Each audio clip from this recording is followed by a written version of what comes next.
sveti se ime Tvoje, dođi kraljevstvo Tvoje, budi volja Tvoja, kako na onima koji pokažu bolestan i krak.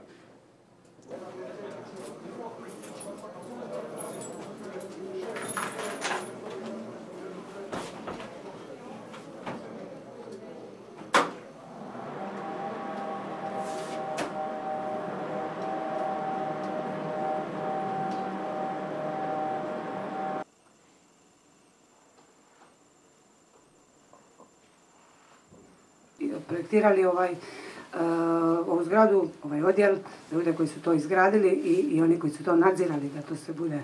To su prije svega arhitektonski biro Domančić, mislim da oni danas nisu ovdje s nama.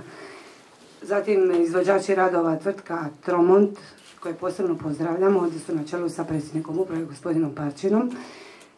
Te u nadzoru radova tvrtka Tomting, gospodin Josipović i naša draga Šibenčanka, u stvari oboje su Šibenčani, Karmen Kostanić. Tako da voljela bih da to ostaje svakako zabilježeno i da im se ja još jednom posebno zahvalim na njihovom izuzetnom trudu, radu i profesionalnosti. A sad vas molim da lagano obiđamo. Evo, voditelj će biti gospodin Bilić, on se tu najbolje znalazi za sad.